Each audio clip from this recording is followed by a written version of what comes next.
Hey team, and welcome. I'm your host, Kari, creator of Mutha Life, your destination for all things real talk and parenting. This is the IRL group chat, where we talk about the wild balancing act of pursuing careers and passions while also doing our best to show up for our kids. Join me every week as I sit down with some badass parents in my closet and we talk about their careers, kids, and relationships and all of the weird shit that comes up when you're trying to balance the seemingly impossible.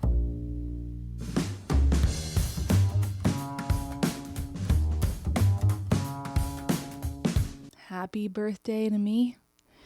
This is going to be a mess. And I debated whether or not I wanted to record something this week. I've been planning on doing more solo episodes, like once a month. And I gotta say, I was hoping today would be a silly consideration of what it means to be entering 40, my 40s. But the world had different plans for me. So this might be messy, but I don't know. It feels weird posting like really personal stuff on Instagram. I know it works for some people, but for me, it just feels like kind of over trivializing where I am right now. So bear with me. It won't be a long one tonight or today, I guess. I'm recording it the night of my 40th birthday. The very short version is that my stepdad, the man who helped raise me from the age of 4, is dying. And there's nothing I can do about that.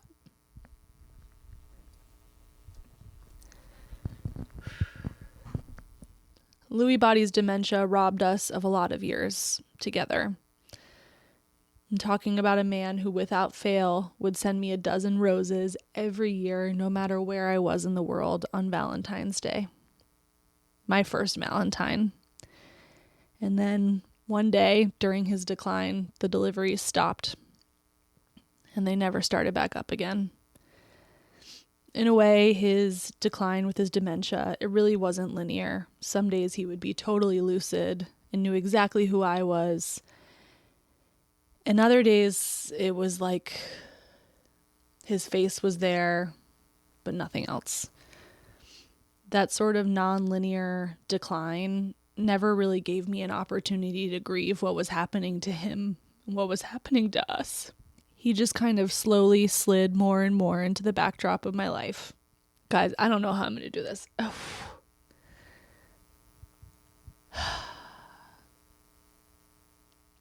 I started setting a daily reminder in my phone to remember to call him.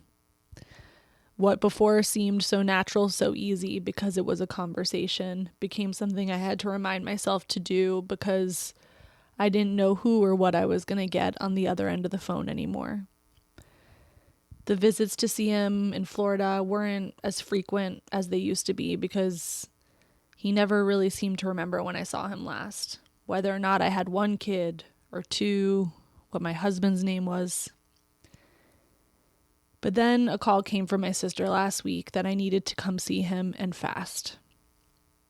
I woke up at 6 a.m. in the morning like I do every day, planning on orchestrating my son's outfit for 100 days of school, prepping him for his first t-ball practice, to racing against the clock to get to the airport, to get to him in time, my Valentine. And then I got there and all the siblings assembled and we waited. We told him what he meant to us, and we shared the stories. We had moments of lucidity with him that I never genuinely thought we were going to get again. It was truly a gift. And what started as, hurry, he's only going to last a few hours, turned to days. He was admitted to hospice care, and a horrible, heavy weight for him to decide to move on ensued. And that's where you find me on my 40th.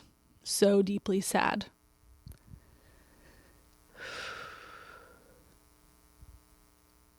The grief and the loss of more than a decade that dementia took from us. The impossible job of trying to take all of this in while still fielding kid logistics.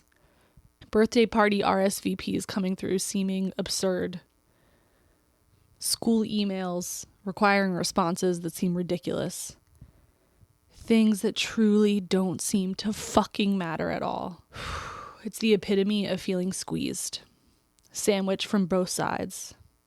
My kids still need me, and my heart is just being torn in two. And at the same time, I have a job, and I'm trying to explain to the world what this person means to me. Being a step parent or having a step parent means a lot of different things to a lot of people. So how can they know that Lloyd was my ride or die since I was 4? Why should I care that they know that at all? And of course, as with most things, because the pod is my obsession, I've been thinking back to the countless episodes from incredible people whose parents aren't here anymore. And how at the time when I interviewed them, I couldn't possibly comprehend what they were telling me about loss, about grief, how they navigated that loss. And now I find myself confronted with it and somehow feeling closer to all these people in a new way. And in my own life, beyond that, I'm just thinking about all the people I couldn't truly be there for before, who have gone through it. How grateful I've felt in recent days for those I've been able to lean on for advice and wisdom and guidance on how to navigate these final days. People who understand what hospice is and how it works, how to talk to someone who you know is dying, how to make sure that they know how much they mean to you. Friends who have lost a loved one to dementia and how complicated this final chapter is. How you see someone whose quality of life isn't there anymore, and yet you're also devastated to see them leave. And the only thing I hope is, just like perspectives from the other side of parenting that might help someone else, I hope one day I can use what I'm learning now when I feel so sad to help other people in the community when their time comes. Hopefully long, long, long in the future. As for my birthday, I don't want to do something nice for myself. I just want to survive the sandwich for now, claim a do-over another time. Yes, sadness and joy can coexist, but I think what I'm learning is that it's also okay just to sit in one of those feelings at a time. You don't have to have duality always. As we know from parenting, the balance does not exist. And just like with parenting, you can't understand a chapter until you've lived it yourself. So too with grief and death and dying, I don't think you can truly appreciate what it feels like to lose a parent until you face losing one yourself. So I'm sorry this was a bummer, but